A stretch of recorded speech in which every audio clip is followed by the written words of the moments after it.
Good morning all of you. Welcome to my YouTube channel education. साथियों, आज आप लोगों को प्रैक्टिस सेट सॉल्व कराएंगे 25 जनवरी 2023 का सेकेंड पेपर सीटेड में हिंदी का। तो बने रहिएगा साथ में और वीडियो को शेयर कर दीजिएगा। मोस्ट इम्पोर्टेंट क्लास है।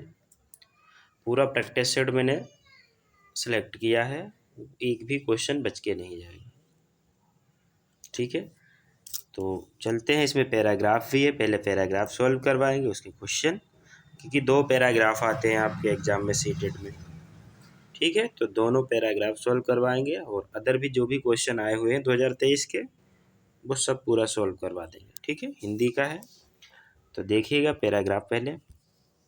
ये 91 से 99 तक है। पैराग्राफ में क्वेश्चन कहाँ से? 91 से 99 तक। कहा जाता है कि स्वास्थ्य शरीर में ही स्वास्थ्य मस्तिष्क का वास होता है। ठीक है, और स्वस्थ शरीर के लिए वातावरण का शुद्ध होना अत्यंत है। काहे का? वातावरण का शुद्ध होना। जैसे यहाँ पे अंडरलाइन कर ली, फिर पढ़ते चलिए। होना अत्यंत आवश्यक है। जनसंख्या के वे हिसाब वृद्धि और जनता की बढ़ती मांगों की आपूर्ति के लिए रोजगार और आवश्यक वस्तुओं की पूर्ति के लिए बढ़ते औद्योगिकरण दोनों ने वातावरण को सीमा से अधिक प्रभावित किया है। ऐसी अवस्था में वातावरण का शुद्ध रहना स्वयं एक समस्या बन गया है। आज इसलिए प्रदूषण चाहे वायु का हो, जल का हो अथवा ध्वनि का हो, एक नितांत आधुनिक समस्या के रूप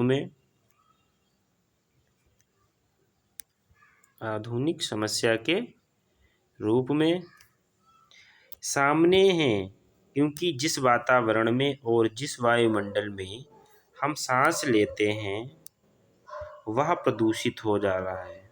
क्या हो जा रहा है? प्रदूषित होता जा रहा है।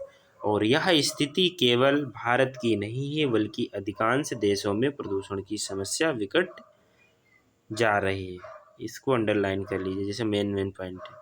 वैज्ञानिकों का तो यहाँ तक कथन है कि वे हिसाब हो रहे इस प्रदूषण के फणधारी सांप, किसकी बात की? फणधारी सांप को यदि शीघ्र ही नहीं नियंत्रित किया गया तो आने वाले दशकों में यह पृथ्वी मनुष्य से क्या किसी जीवधारी के रहने योग्य नहीं रह पाएगी। वनस्पतियां तक नहीं पवन पाएंगी। प्राणी के जीवन का तो प्रश्न ही नहीं उठता है। यानी कि जो वनस्पतियां तक नहीं जीवित रह पाएंगी तो प्राणी के जीवन का तो प्रश्न ही नहीं उठता है। तो अब चलते हैं क्वेश्चन पे, देखते हैं क्वेश्चन क्या है। देखिए, पहला क्वेश्चन है आपकी स्क्रीन पे। यहाँ पे कहा गया कि गद्यांश के आधार पर स्वास्थ्य शरीर के लिए आवश्यक है। गद्यांश के आधार पर स्वास्थ्य शरीर के लिए आवश्यक है। फर्स्ट ऑप्शन अच्छा स्वास्थ्य, सेकेंड शुद्ध वातावरण, थर्ड शुद्ध भावनाएं और फोर्थ है शुद्ध मनोभाव। तो स्वस्थ शरीर की आवश्यक क्या है? अब चलते हैं इस पे, देखते हैं। क्या अभी हमने आवश्यक आप लोगों को बताया था कि शुद्ध वातावरण बताया था यहीं पे। तो इसमें ऑप्शन में देखिए शुद्ध वातावरण है ये ऑप्शन में, तो ये शुद्ध वातावरण यानी second will be the right answer हो जाएगा। ठीक है, नेक्स्ट क्वेश्चन पे चलते हैं। Question number 92। वातावरण पर बुरा प्रभाव डालने वाले मुख्य कारक हैं। फर्स्ट ऑप्शन जनता की बढ़ती मांगे तथा पूर्ति, सेकेंड ऑप्शन जनसंख्या तथा औद्योगिकरण में वृद्धि, थर्ड रोजगार की बढ़ती मांग तथा पूर्ति, और फोर्थ जनसंख्या में सीमित किंतु औद्योगिकरण में तीव्र गति है। तो हमने इससे पहले आपको बताया था अभी वातावरण के बारे में, क्या बताया था? जनसंख्या तथा औद्योगिकरण बताया था। जनसंख्या और औद्योगिकरण, आवश्यक वस्तुओं की पूर्ति के लिए बढ़ता औद्योगिकरण बताया था। तो इसमें देख लीजिएगा कौन सा ऑप्शन हो जाएगा। Second will be the right answer. ठीक है, नेक्स्ट क्वेश्चन पे चलते हैं। क्वेश्चन नंबर 93 क्या कहता है? गद्यांश के अनुसार आधुनिक समस्या है। अब आधुनिक समस्या क्या है? फर्स्ट ऑप्शन वायुमंडल प्रदूषण, सेकेंड ऑप्शन रोजगार में कमी, थर्ड ऑप्शन जनसंख्या में वृद्धि और फोर्थ ऑप्शन ग्लोबल वार्मिंग। तो आधुनिक अभी हमने समस्या आपको बताई थी इससे पहले, वायुमंडल प्रदूषण बताया था ना, तो 93 का फर्स्ट आंसर हो जाएगा। नेक्स्ट क्वेश्चन है 94, प्रदूषण की समस्या है केवल भारत में, केवल एशियाई देशों में, संसार के अधिकतर देशों में और संसार के कुछ ही देशों में। तो प्रदूषण की समस्या कहाँ पे है देख लीजिएगा पैराग्राफ में। यहाँ पे देखिए लिखा है अधिकांश देशों में प्रदूषण की समस्या विकट होती जा रही, अधिकांश देशों में। ठीक है, अब ऑप्शन पे चलते हैं, ऑप्शन पे चलते हैं 94 का। तो इसमें आंसर क्या, संसार के अधिकतर देशों में। तो 94 का क्या हो जाएगा, थर्ड। पैराग्राफ बहुत ईजी है, बस पढ़ो उसको और उससे क्वेश्चन निकालिए। ठीक है, फिर यहाँ देखिए 95 क्वेश्चन नंबर क्या है, गद्यांश में अत्यधिक बढ़ते प्रदूषण की तुलना किससे की गई थी? फड़धारी सांप से या गिरगिट से या बिच्छू से या अजगर से? अब चलते हैं पैराग्राफ पे, देखिए ये देखिए प्रदूषण की तुलना किससे की गई थी? फड़धारी सांप से। ये देखो सब ऑप्शन इस पैराग्राफ से ही आंसर मिल रहे, देखो है, बस इसको अच्छे से पढ़ लेना। तो इसका आंसर क्या हो जाएगा 95 का आंसर क्या हो जाएगा, first will be the right answer, फणधारी सांप से। ठीक है, नेक्स्ट क्वेश्चन पे चलते हैं। आने वाले दशकों में यह पृथ्वी मनुष्य तो क्या किसी भी जीवधारी के रहने योग्य नहीं रह पाएगी? वाक्य का भाव क्या है? फर्स्ट ऑप्शन पृथ्वी से मनुष्य का अस्तित्व समाप्त हो जाएगा, सेकेंड पृथ्वी से जंतुओं का अस्तित्व समाप्त हो जाएगा, और थर्ड है पृथ्वी से सभी प्रकार के जीवन का अस्तित्व समाप्त हो जाएगा, फोर्थ मनुष्य के अस्तित्व पर कोई आँच नहीं आएगी। तो चलते हैं पैराग्राफ पे, देखिए 20 से पहले हमने पढ़ाया था आपको, मनुष्य तो क्या किसी, देखो यहाँ आने वाले दशकों में यह पृथ्वी मनुष्य तो क्या किसी भी जीवधारी के रहने योग्य नहीं रह पाएगी, वनस्पतियां तक नहीं पनप पाएंगी, प्राणी के जीवन का तो प्रश्न ही नहीं उठता है। तो इसमें कौन सा ऑप्शन सही हो जाएगा आपका 96 का थर्ड वाला सही हो जाएगा कि पृथ्वी से सभी प्रकार के जीवन का अस्तित्व समाप्त हो जाएगा, यानी third will be the right answer. ठीक है, और इसमें और क्वेश्चन बनता है 97 क्वेश्चन।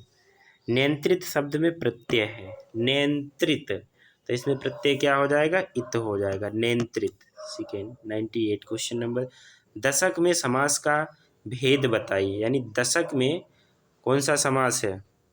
दशक यानी संख्या की बात हो रही, संख्यावाचक, संख्यावाचक जहाँ पे आए तो द्विगु लगा देना। ठीक है, तो C will be the right answer. Next question 99, समूह से भिन्न शब्द है, मतलब अलग है, आधुनिक, आवश्यक, स्वास्थ्य और स्वास्थ्य। तो 99 का आंसर क्या हो जाएगा, स्वास्थ्य अलग होता है। ठीक है, तो यानी fourth will be the right answer. तो आपके पैराग्राफ के क्वेश्चन हो गए 91 से 99 तक थे। ठीक है, अब चलते हैं नेक्स्ट पैराग्राफ आ गया, ये 100 से 105 तक है। ठीक है, ये सेकेंड पैराग्राफ है, पैराग्राफ के अगर क्वेश्चन होंगे तो हिंदी में सारे क्वेश्चन कर लोगे। रक्तपात पर अड़ा नहीं यह, दया दंड में जड़ा नहीं, जड़ा हुआ है खड़ा नहीं, पशुबल के ऊपर आत्मशक्ति से बड़ा हुआ, इसको छोड़ कहाँ वह सच्ची विजय वीरता ठहरे और भारत का झंडा फहरे। यानी कि ये कविता दी गई है, अब इसके कुछ क्वेश्चन दिए गए हैं, देखते हैं क्वेश्चन क्या है। कविता में किसकी कामना की गई है? कविता में किसकी कामना की गई है? और इससे ऑप्शन देखिएगा, वीरता के गान की, सेकेंड ऑप्शन है भारत के झंडे को फहराने की, थर्ड आत्मशक्ति के गुणगान की, और फोर्थ है दयादंड की गुणगान की। तो इसमें बात किसकी की गई है? भारत के झंडे को फहराने की, विजय वीरता ठहरे। ठीक है, तो इसका 100 का second will be the right answer हो जाएगा। नेक्स्ट क्वेश्चन पे चलते हैं। कविता में किसकी कामना की गई है? कविता में किसकी कामना की? ये तो हो चुका क्वेश्चन है। 101 क्वेश्चन नंबर होगा। भारत के झंडे को फहराने से तात्पर्य है विजय गाथा या गणतंत्र दिवस या कीर्तिगान या स्वतंत्रता। तो 101 का आंसर क्या हो जाएगा? अब पहले इसको इसमें देख लीजिएगा, पैराग्राफ में किसकी बात की गई है? विजय की बात की गई ना। क्वेश्चन नंबर कौन सा था? 101 का स्वतंत्रता की बात की गई। ठीक है, तो स्वतंत्रता यानी fourth will be the right answer. Next question है, भारतीयों को स्वतंत्रता प्राप्ति के लिए किस मार्ग को अपनाने के लिए प्रेरित किया है? 102 का आंसर क्या हो जाएगा? युद्ध, सेकेंड अहिंसा, शक्ति प्रदर्शन या आत्म समर्पण। तो किसकी बात की गई है यहाँ पे? देखते हैं पैराग्राफ को। अहिंसा की। ठीक है, किसकी बात की गई है? अहिंसा की, यानी second will be the right answer. Next question पे चलते हैं। क्वेश्चन नंबर 103, दया दंड के माध्यम से किस ओर संकेत किया गया था? कठोर दंड या विवेकपूर्ण न्याय या दया भाव या अन्याय। तो विवेकपूर्ण न्याय। नेक्स्ट, समूह से भिन्न शब्द है वीरता, दया, शक्ति, भारत। तो 104 का 4 ही आंसर हो जाएगा। Fourth will be the right answer, Bharat. Bharat रो अलग है। 105, विजय शब्द का विलोम क्या होता है? पराजय, हार, आक्रांत या ध्वस्त। तो 105 का पराजय यानी विजय यानी जीत, पराजय यानी हार। तो यानी first will be the right answer. Next question पे चलते हैं। क्वेश्चन नंबर 106, संगीता अपनी कक्षा में उन स्थितियों पर आधारित वास्तविक गतिविधियां करवाती है जो विद्यार्थियों के जीवन अनुभवों से संबंधित है। यह किस शिक्षण विधि का अनुसरण कर रही है? फर्स्ट ऑप्शन श्रव्य भाषिक विधि, सेकेंड व्याकरण अनुवाद विधि, थर्ड संप्रेषणात्मक भाषा विधि और फोर्थ है रचनात्मक मौखिक शिक्षण। तो 106 का आंसर क्या हो जाएगा? Third will be the right answer, संप्रेषणात्मक भाषा विधि।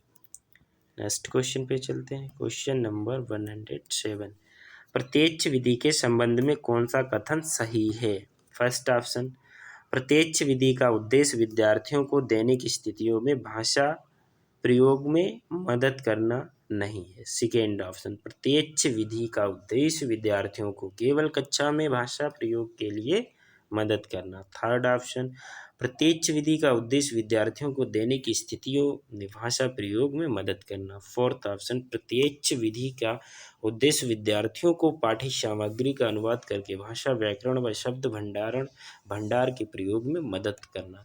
तो 107 में बात की गई है प्रत्यक्ष विधि के संबंध में कथन सही है, बात सही की गई। तो 107 का third will be the right answer हो जाएगी, प्रत्यक्ष विधि का उद्देश्य विद्यार्थियों को दैनिक स्थितियों में भाषा प्रयोग में मदद करना।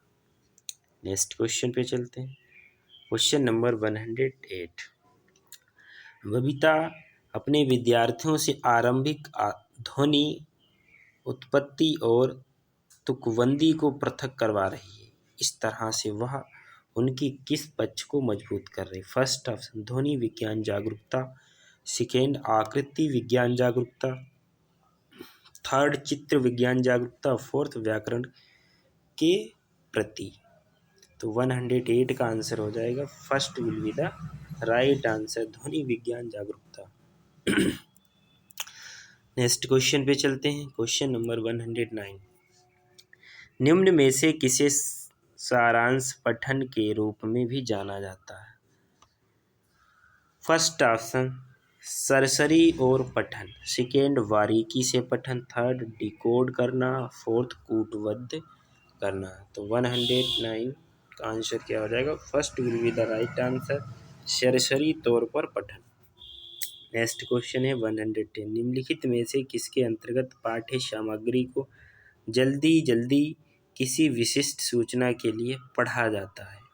तो फर्स्ट ऑप्शन सरसरी तौर पर, सेकेंड बारीकी से पठन, थर्ड डिकोडिंग, फोर्थ कूटबद्ध करना। यानी 110 का बारीकी से पढ़ना second will be the right answer.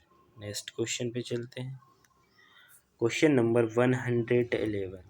Gita अपने विद्यार्थियों की परीक्षा की योजना बना रही है। वह उन्हें एक वाक्य देती है और उसमें एक शब्द विशेष को रेखांकित कर देती है। वह विकल्पीय प्रश्न के माध्यम से वह रेखांकित शब्द के समीपस्थ अर्थ वाले विकल्प को चुनने के लिए कहती है। गीता भाषा के किस उपकौशल की परीक्षा ले रही है? फर्स्ट ऑप्शन श्रवण, सेकेंड ऑप्शन पठन, थर्ड ऑप्शन शब्द भंडार और फोर्थ ऑप्शन है व्याकरण। तो third will be the right answer हो जाएगा, यानी शब्द भंडार। नेक्स्ट क्वेश्चन पे चलते हैं। Question number 112। प्रेरणा अपने विद्यार्थियों की शब्द संपदा की परीक्षा लेना चाहती है। उसे क्या नहीं करना चाहिए? क्या नहीं करना चाहिए? फर्स्ट ऑप्शन बिना किसी संदर्भ के शब्दों के अर्थ पूछना, सेकेंड वाक्य में किसी शब्द को रेखांकित कर उसका समानार्थी पूछना, थर्ड ऑप्शन वाक्य में किसी शब्द को रेखांकित कर उसका विलोमार्थी पूछना, और फोर्थ अनुच्छेद से कुछ शब्द देकर संदर्भ में उनके साथ खोजना। यानी 112 का answer first will be the right answer, बिना किसी संदर्भ के शब्दों के अर्थ पूछना। नेक्स्ट क्वेश्चन पे चलते हैं। Question number 113। देवीना अपने विद्यार्थियों को निम्नलिखित अनुच्छेद देती है। आज मैंने डॉट डॉट गई और कुछ फल व सब्जियां खरीदी। मैं जानती थी कि बारिश होगी पर मैं डॉट डॉट लेना भूल गई और रास्ते में भीग गई। तो 13 के ऑप्शन क्या है इसमें? 13 के ऑप्शन ही नहीं इसमें। चलो छोड़िए इसको, ऑप्शन भूल गया। 14 क्वेश्चन नंबर देखिए। प्रत्यक्ष विधि में व्याकरण किस प्रकार से पढ़ाई जाती है? फर्स्ट ऑप्शन आगमनात्मक तरीके से, सेकेंड निगमनात्मक तरीके से, थर्ड बिना व्याकरण, फोर्थ कृत्रिम तरीके से। 114 का first will be the right answer. Next question है, क्या क्वेश्चन है 15 नंबर का? पाठ्यक्रम डिजाइन में प्रस्तुतिकरण अपने आप में किससे संबंधित है? फर्स्ट ऑप्शन वे प्रक्रियाएं जिनसे कोश विषयक और व्याकरणिक विषय वस्तु का चयन किया जाता है। सेकेंड, वे सिद्धांत जिनसे पाठ्य पुस्तक का संयोजन व क्रम निर्धारित किया जाता है। थर्ड, सूचनाएं प्रस्तुत करने की तकनीकी, और फोर्थ भाषा शिक्षण की विशिष्ट प्रक्रियाओं का प्रयोग करना। यानी 115 का answer second will be the right answer, वे सिद्धांत जिनसे विषय वस्तु का संयोजन व क्रम निर्धारित किया जाता है। नेक्स्ट क्वेश्चन पे चलते हैं। Question number 116। वाचन यानी बोलने और शारीरिक क्रियाओं के समन्वय पर आधारित भाषा शिक्षण विधि कौन सी? फर्स्ट ऑप्शन प्रत्यक्ष विधि, सेकेंड समग्र भौतिक प्रतिक्रिया, थर्ड स्थितिपरक उपागम, और फोर्थ है संरचनात्मक उपागम। तो 116 का second will be the right answer, समग्र भौतिक प्रक्रिया। Next 117 question. भाषा की कक्षा का परिवेश किस तरह का नहीं होना चाहिए? नहीं होना चाहिए बात की गई। बाल अनुकूल, सेकेंड सजीव एवं सक्रिय, थर्ड संसाधनपूर्ण, फोर्थ तानाशाही। तो तानाशाही नहीं होनी चाहिए, यानी fourth will be the right answer. Next question पे चलते हैं। Question number 118। निम्नलिखित में से किसकी उत्पत्ति भाषा की प्रकृति और सामाजिक संदर्भ में पाठ्य सामग्री की भूमिका के विद्या सिद्धांत से हुई है? फर्स्ट ऑप्शन पाठ्य सामग्री आधारित निर्देश, सेकेंड समग्र भाषा, थर्ड विषय वस्तु आधारित निर्देश, और फोर्थ है परामर्श कोश।